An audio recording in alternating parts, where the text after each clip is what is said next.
Hello everyone and welcome back to my channel. It's great to be here with you. Today we are talking pins and specifically pin trading in Disneyland Paris.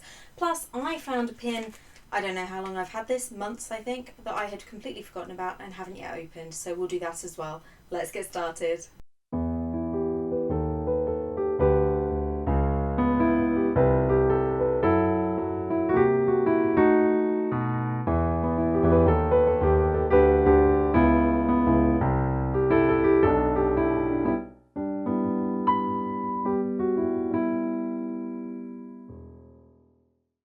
Having gone to Walt Disney World in 2019, it's fair to say that I was slightly obsessed with pin trading, and that obsession became even worse over lockdown during the pandemic because everyone needed something to get them through, and for me it was pins, and mainly fantasy pins, but I bought any pins I could get my hands on.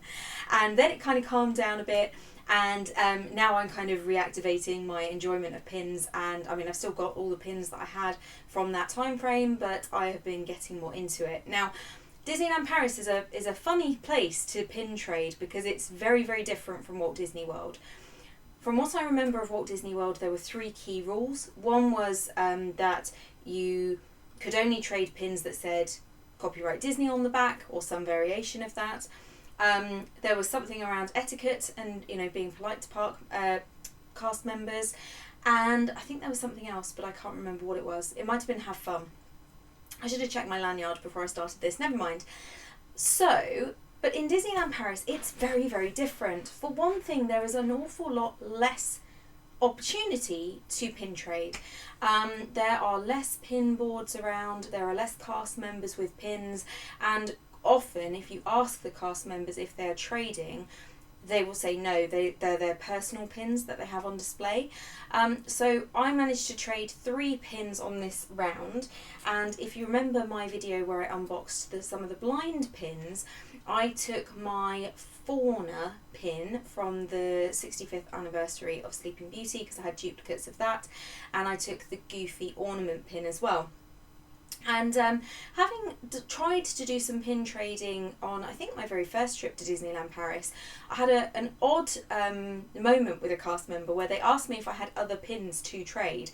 I thought in Walt Disney World that if they were trading, you offered them a pin and they took it. I didn't think they got a choice, but never mind. I had a couple, so I offered them an alternative pin and they wanted that one, so that was fine. Nonetheless, so I took these pins and I did give cast members the opportunity to choose because I'd had that experience. Anyway, I got 3 pins and I'm going to tell you a little bit about each of them. So this is the first pin that I got. This is a Mermaid Pin, and I found this on the little crossbody bag of a cast member as I was entering the park one day for Magic Hour, and as I was literally scanning through, I was like, oh, this was into the Studios park. Studios, that word was, sorry if you didn't catch it. And I said, oh, are you trading? And she was like, yes. So we held up the queue for a bit while she traded with me. And fortunately it wasn't a very long queue because it was Magic Hour. So this is a 2018 pin. It is a Disneyland Paris pin, and I will put the pin pics number because I did manage to find it. It says so cute, and it is Marie, and I mean it's just darling, isn't it? So that was pin number 1. That was the first trade I made. Then these other 2 pins, so the second one was a little strange. We were in the main park at Disneyland Paris, and I know that historically there has been a pin board in certain afternoons in the shop by Big Thunder Mountain, and I know that because I traded for my rabbit pin that I showed in a previous video. That board, I'm not really sure what's happened to it. It may or may not still be there. It might just be that we didn't happen to go in that part of the park at that kind of time, and therefore didn't see it. So it might still be there.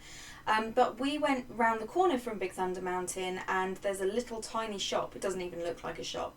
And it opens quite late. It opens about 11 AM. And I went in there. But before I got into it, there was a massive table outside on this particular day, and I don't know how common this is or how long they've been doing it, but we hadn't seen it before. And I asked the guy who was there. He's not a cast member. He had both fantasy and Disney pins, actually that's I think one of the other rules, isn't it, in Walt Disney World? They have to be licensed Disney pins. That's the whole copyright Disney bit.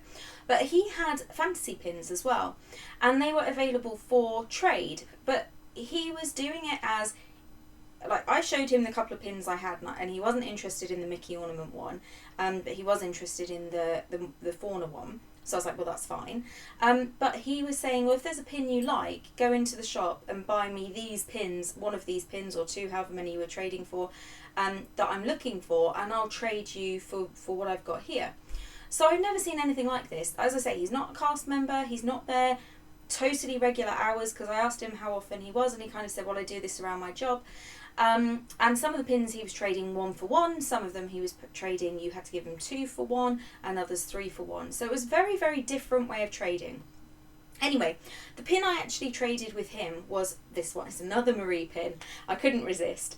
And this one actually is a cast lanyard refresher pin from 2022, so it's quite a new one. It's also at Disneyland Paris. He had 2 of these available to trade for, and she's just gorgeous. But look how much smaller she is than Marie. So I think this is a much more typical, like, Walt Disney World size pin, and that's a typical Disneyland Paris. So you can see there is a big difference in size, but they're both adorable, and yeah, so I'm happy that I did those trades, but it was just really, really unusual.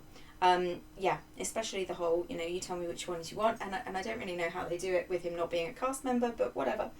He had some nice pins, so.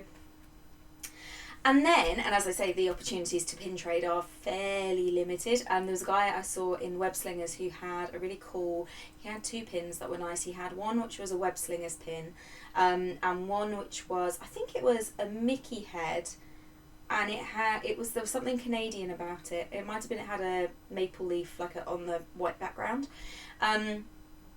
And I asked him, and he wasn't trading any of those. It was just the 2 pins that he had on his crossbody bag, and they were both his. So this is the other pin I traded for. This was in the actual shop. I did do some more pin trading, but I did them with my mum's pins, so I didn't get to show them to you because I left them in the other side of the country. But I'll try and get pictures for you. But this is a Winnie the Pooh one, and it's so cute. And it turns out this is an older pin. I believe it was from about 2004. I'll check that for you because I did look all these up when I first got back, and then I forgot. This one says, Disney, based on A.A. Milne's, and this is actually part of the Birthstone series that came out. So this is April. This is the diamond kind of clear crystal one, but they had them in all different colours, and I just thought he was adorable. Had no idea it was an older pin. And again, he is much more kind of the refresh size. He's a little bigger, but certainly nowhere near the size of Marie. So there you go, that was my experience of pin trading this time round. I would say it was probably more successful than the previous times, because there were a couple of times I didn't bother taking pins with me because it was so difficult to find people to trade with. I did have a nice encounter the very first trip with a cast member in one of the shops in the Disney Village area, and she had this lovely, it was like a white can, and it said rose water on. It was an Aurora one. I think it might have been a hidden Mickey. I'll find you a picture from Pinpix, and I asked her about it. She was like, no, this is my precious, and we were having a real laugh about it. She let me take a picture of it. It was really cute. So I might have to try and track that pin down maybe on eBay or something. But yeah, it was a really interesting way to do it. But obviously, if you're used to the way of trading in Walt Disney World, and assuming it hasn't changed massively since I was there, quite different. But I will be going back there in October this year. I'm so excited. I can't wait. We're going to one of the parties as well. I'm so excited. I have to rethink all my Disney bounds because I was just going to reuse the bounds that I took to Disneyland Paris this time, and I was too hot there, and it was like 20 to 25 degrees, so goodness knows what I'm going to do in Walt Disney World. I may just die of heat. I'm going to try and avoid that, but I'm not sure how. Anyway, and then while I was getting things together for this video, I also came across this pin, and I don't think I've shown it to you before. Apologies if you have seen it. I bought this. This would be on my very first trip again to Disneyland Paris, I believe. So September the year before last, and it's a Little Mermaid one, so it's really pretty. It's an open edition pin. Does it have the year on it? It will do, won't it? Oh well, I can tell you it's pre the crystal that they now put on the back, so it must be 2022. It is. And this was new out in the parks when we got there, so yeah, 2022 I bought this one. It's so pretty. It's her sat on the rock. Really lovely. I don't need to put my hand behind that while I'm not showing you off card, do I? Okay, so let's see what's in here, because this is a long time coming, and I think I found this multiple times and kept thinking about doing a video for you, and then putting it somewhere safe to remember to do a video for you and forgetting. So, right, let's see. Oh, is this one of the pins? Is this one of the pins from that Disney merch battle that I did, where we did Sleeping Beauty versus Duchess, or Sleeping Beauty versus Aristocats? I'd like to do another video of those. That was fun. Oh, okay, it's this. All right. I'm not as excited as I could be because I bought this pin and then I realised I actually already have it, so I was an idiot and I bought it twice. But never mind. I'll take it with me to Disneyland, Walt Disney World even, and take it for trading. It's very cute though. This is the Aurora Sleeping Beauty Happy Birthday Princess pin. Again, it's an older one, so this is 2004. Oh, maybe I won't take it to Walt Disney World. Maybe I will, because if I find a special older one, they might want a similar trade. Yeah, official pin trading 2004, so quite early on. I like this series, and I went through a stage probably in about 2022, something like that, where I was buying these for like my mum and my sister on their birthday, and me once or twice on my birthday as well. So there you go. So that is the mystery pin. And we did get a duplicate, so there you go.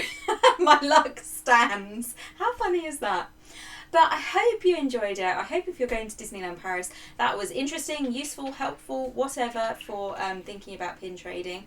If you can hear scratching in the background, I apologise. It is Mozart wishing to come and join us. But until next time, thank you so much for joining me. Take care and bye for now.